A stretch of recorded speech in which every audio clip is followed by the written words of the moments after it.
Hello friends, this is Dr. Scott Hagan and welcome to the 5-Minute Leadership Class. I want to talk with you for the next few moments about the role love and forgiveness plays in leadership. Most people think those are soft skills reserved for the weekend or after hours and are not necessary for the daytime activity in the office or organization or in the leadership function. Nothing could be further from the truth. Love and forgiveness cascading down from a leader is essential to make an organization thrive. You know, there's so much dialogue today about boundaries, setting boundaries, because our world is just coping less. The resiliency levels are at an all-time low. So people are afraid to lead. And so out of that fear, they establish boundary after boundary after boundary. I was talking to a young leader who was getting ready to plant a church. And he told me about the boundaries on Monday night, Tuesday night, Wednesday night, this boundary, that boundary.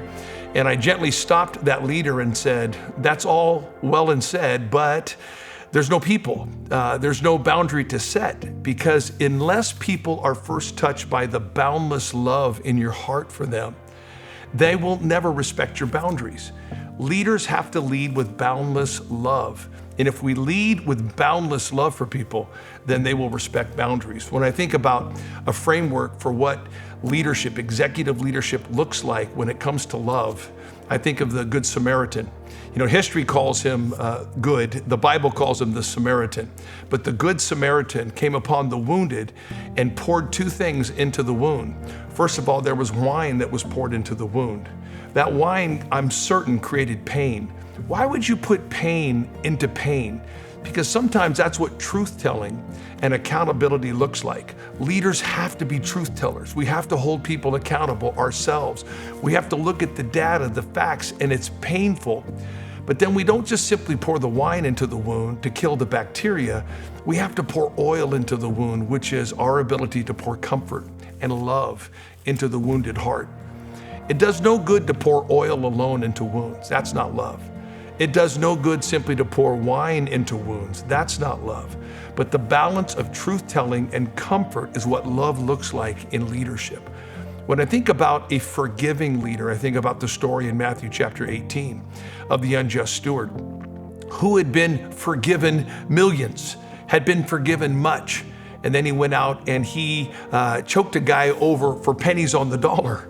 But before he did that, he went to his master and he simply asked for more time. He needed more time to repay the debt. And the master did not give him what he asked for. He gave him more than he asked for. If you read the story, he released him of the debt. He was only asking for more time to pay it back. Because forgiveness is not simply giving people what they asked for, it's about giving them more than they asked for. And forgiveness is not simply about giving people what they need, it's about giving them more than they need. I deeply believe in leadership that boundless love for people is where we start, and it can never leave our heart. Of course, we need boundaries. Of course, we have to be a truth teller, but we have to pour the comfort and oil into our organizations. And to be able to create an ethos and a culture from the top down or the bottom up, however your organization is designed, in which people catch the fire in their heart of love and forgiveness in that organization, on that team. So I'm praying for you that you would be one who leads with boundless love. Don't lead with boundaries. Let the boundaries come after the boundless love. And also be somebody who pours oil and wine into the wounds, into the needs of people. And then lastly, please be somebody that does not simply give people what they need.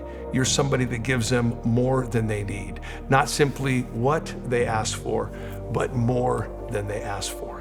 God bless you. Lead well.